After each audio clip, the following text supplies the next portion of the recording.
So you hear a lot of people talking about building your list.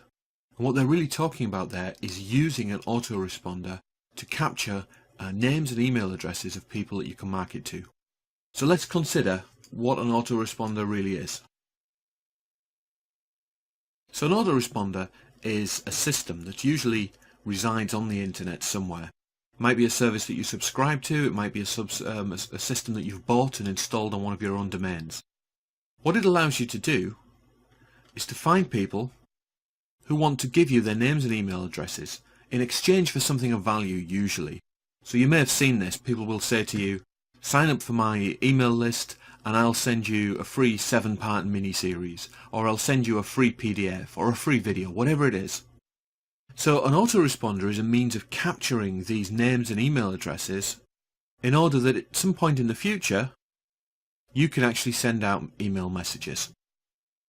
Now these email messages might be sales messages, marketing messages, but there should be a good mix of good value content in there, things that your subscribers will really appreciate receiving, and not just a constant barrage of buy this, buy this, buy this. Personally, there's nothing annoys me more than receiving those kinds of messages. So let's take a moment and consider what are the actual components of an autoresponder. And I've identified 10 things that I think are key to making up a good quality autoresponder. So the first few are really basic. You need to be able to capture names. I would go a little bit further, say you need to capture names and email addresses.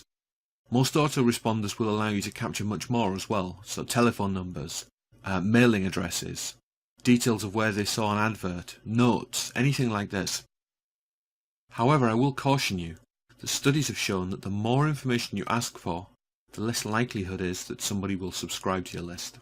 I find that a simple name and email address, you could even say first name and email address if you want to, is usually enough. And you only want the first name because you want to personalize the messages. You want the ability to send scheduled emails. So if you're offering somebody a 7-part mini-series that they're going to receive over the next 7 days, you don't want to have to go in there every day and send an email to everyone that's just joined. With an autoresponder, what you'll do is you'll set up all 7 emails in advance, and you'll say, at intervals of 1 day, send these messages out to people that join my list. You can actually take this further, and you can say that after the 7, you want to send other messages out, some of which will be content, some of which will be sales messages. I've known of people that have sent up a whole year of daily email messages that go out to people. And the beauty of this is, when somebody joins, you don't have to do anything for that first year if you don't want to. They're continually being contacted by you or by your autoresponder, so they feel that they're building this bond with you, building this relationship. And if you do have new content that you want to add, you can simply just tag it onto the end of those 365 messages that are already there. On top of this though, you want to be able to send what's called a broadcast email. Now broadcast emails are where you want to say, I want to send an email right now to all these people on my list. Or I want to be able to send these 5 emails on these specific days.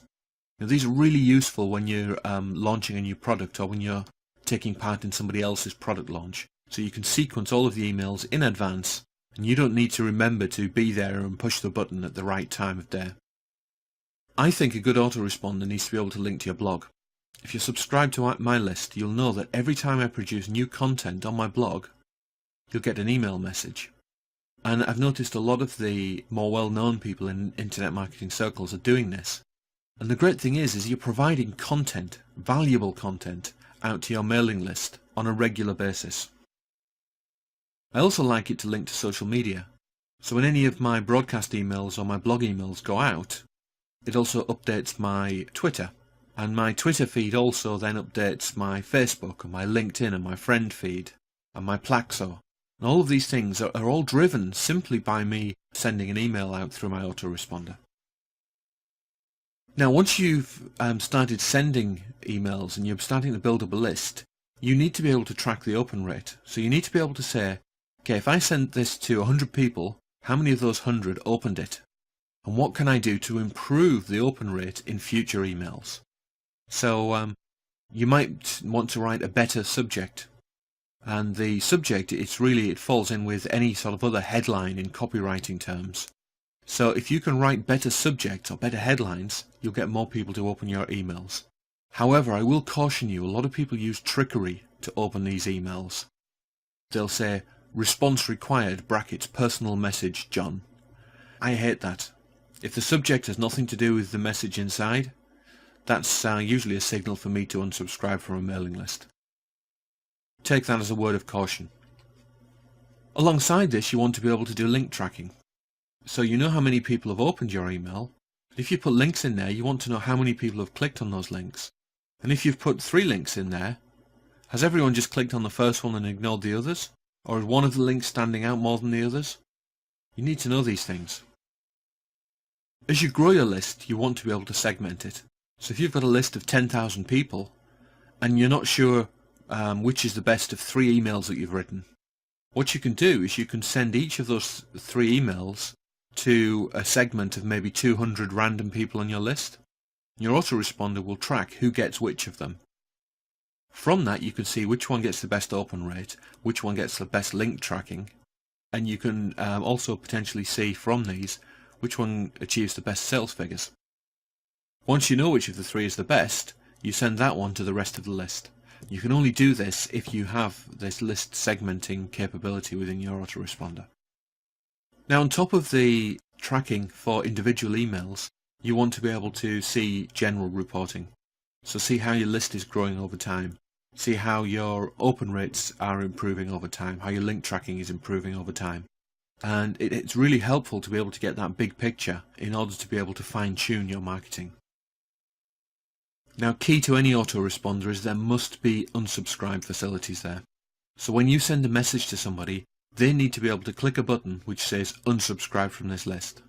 If you don't do that, and they want to be off your mailing list, they're more likely to send a message to your ISP saying this person's spamming me. Then you're likely to get shut down really quickly. And that brings us on to one final point about autoresponders, and something around which there's a lot of debate, and that is the double opt-in. So I just wanted to share my thoughts on this. A double opt-in is where when somebody joins the mailing list, they get an email confirmation which says, we've just received this request, please click this link if you really want to receive emails. The two sides of the argument are, by doing this, you have the potential for somebody who's given you their name and email address to say, actually, I'm not that bothered. And yes, you can lose a few people like this, but in reality, most people who request, certainly in my experience, follow through and confirm. On the other hand, if you don't do a double opt-in, you leave yourself wide open to people saying, I never asked for this, therefore this person's spamming me. The benefit of the double opt-in is that you can say, no, you asked for this, and you even clicked a confirmation link on this day at this time. As far as I'm concerned, double opt-ins for me are here to stay. So that's it for now. I'm John Landells from Internet Marketing with John at www.johnlandells.com, and I'll see you in the next video.